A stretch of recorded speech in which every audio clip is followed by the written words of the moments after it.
नमस्कार, yes news महाराष्ट्रामध्ये आपल्या सर्वांचे स्वागत। इस्लामपूर येथे प्रहार संघटनेच्या वतीने चक्काजाम आंदोलन।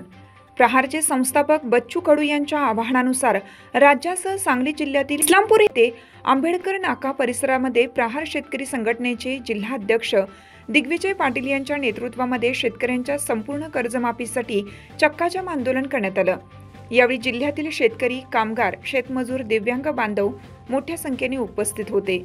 शेतकऱ्यांची संपूर्ण कर्जमाफी करा, मराठी शाळा वाचवा यासह विविध मागण्यांसाठी महाराष्ट्रामध्ये आज प्रहार संघटनेच्या वतीने चक्काजाम आंदोलनाची घोषणा संस्थापक माजी आमदार बच्चू कडू यांनी केलेली होती।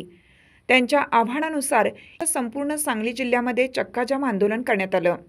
या चक्काजाम आंदोलनामध्ये रस्त्यावरती आंदोलक ठिय्या मांडून बसले होते, त्यामुळे वाहने अडवण्यात आली होती। त्यामुळे तालुक्यासह सांगली जिल्ह्यामध्ये जनजीवन विस्कळीत झालं होतं।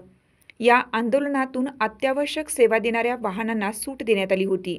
आंबेडकर नाका परिसरामध्ये या चक्काजाम आंदोलनाच्या दरम्यान उपस्थित आंदोलकांनी व शेतकऱ्यांनी रस्त्यावरती पंक्तीमध्ये बसूनच जेवण केलं। यावेळी प्रहार शेतकरी संघटना सांगली जिल्हा प्रमुख दिग्विजय पाटील, प्रहार अपंग क्रांती संघटना रामदास कोळी, स्वाती भस्मे, प्रदीप माने, कल्पना दबडे, सूर्यकांत सुतार, प्रमोद कुंभार, बबन जाधव, नाना एडगे, प्रहार शेतकरी संघटना शिराळा, रायसिंग पाटील, दिग्विजय पाटील, प्रतीक पाटील आणि वाळवा तालुक्यातील शेतकरी, कामगार, शेतमजूर, दिव्यांग बांधव मोठ्या संख्येने उपस्थित होते। यावेळी सरकार विरोधी घोषणा देण्यात आल्या। संपूर्ण शेतकऱ्यांची कर्जमाफी केल्याशिवाय आम्ही स्वस्थ बसणार नाही असे दिग्विजय पाटील यांनी सांगितले। यस न्यूज महाराष्ट्रासाठी राजेश कांबळे। जय शिवराय, जय प्रहार। मी दिग्विजय पाटील, प्रहार शेतकरी संघटना सांगली जिल्हा प्रमुख।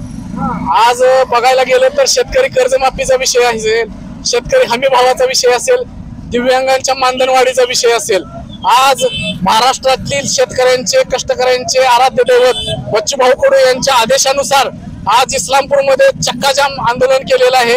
आंबेडकर चौक, गुरुनीश्वरपूर येथे सांगली जिल्ह्याच्या वतीने चक्काजाम आंदोलन केलेलं असेल। आज आपण बघताय तर शेतकरी, कष्टकरी, दिव्यांग ज्या पंक्ती ते जेवायला आपण रस्त्यावर बसलोय। शेतकऱ्यांचा, एक कष्टकऱ्यांचा आवाज शासनापर्यंत जावावा। जो शेतकऱ्यांचा कृषी मंत्री आहे तो या महाराष्ट्र राज्याच्या विधिमंडळात पत्ते खेळताना दिसतोय।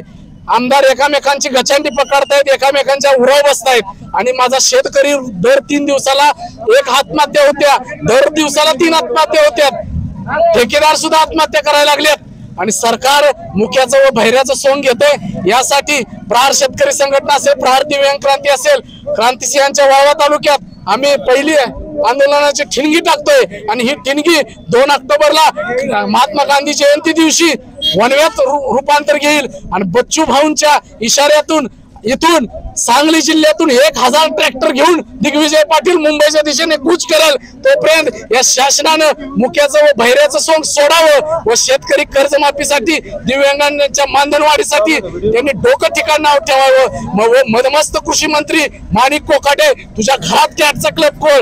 ते विधिमंडळ आहे, ते आमच्या मतदारांचं आहे, ते विधिमंडळ आहे, ते आमच्या आमदारांचं आहे, आम्ही निवडून दिलेल्या आमदारांचं आहे। तू तिथं पत्त्याचा क्लब खोलू नको, तुझ्या घरात जाऊन पत्त्याचा कॅट खेळायचा जा। ते विधिमंडळ आहे तो शेतकऱ्याचा आहे, ते आमच्या कष्टातून उभारलेली ती वास्तव आहे। तुला कॅट, रम्मी काय खेळायचं असेल ते तुझ्या घरात जाऊन खेळ। आज बघायला गेलं तर आमदार हानीमारी करतायत, आज बघायला गेलं तर साखर सम्राट लुटीचा करतायत। आज 2000चा पगार 70 वर्षात 1 लाख रुपयावर गेला, पण माझ्या शेतकऱ्याचा हमी भाव वाढला नाही। कपाशीचा 2000 रुपये स्थिर झाला नाही, सोयाबीन 60,000 वर स्थिर झालं नाही, ऊसाचा दर माझा 5000 रुपये स्थिर झाला नाही आणि हे शासन लुटीचं धोरण स्वीकारते आणि या लुटीच्या विरोधात आम्ही सर्वसामान्य जनता रस्त्यावर उतरून आंदोलन करतोय। आणि हा तालुका वाळवा तालुका आहे, तो क्रांतिसिंहांचा तालुका आहे, क्रांतीवीर नागनाथ अण्णांचा तालुका आहे, क्रांतीवीर पांडुमास्तरांचा तालुका आहे, क्रांतीवीर पांडुमास्तरांचा तालुका आहे, नागनाथ अण्णांचा तालुका आहे। आणि हा तालुका असल्या गुलाम राजकारण्यांना भीक घालणार नाही, तो बच्चू भाऊंच्या विचारानुसार रस्त्यावर येऊन भांडणारा तालुका आहे। हे आज सगळ्या तालुक्यातील जिल्ह्यातल्या वासियांनी दाखवून दिलं। वाळवा तालुका हा गुलामांचा नाही, वाळवा तालुका हा क्रांतिसिंहांचा तालुका आहे। एवढं मी सांगतो। अपना भिडो, अपना भिडो। तुमची साथ आमची। यस न्यूज महाराष्ट्र चॅनलला लाईक करा व सबस्क्राईब करायला विसरू नका।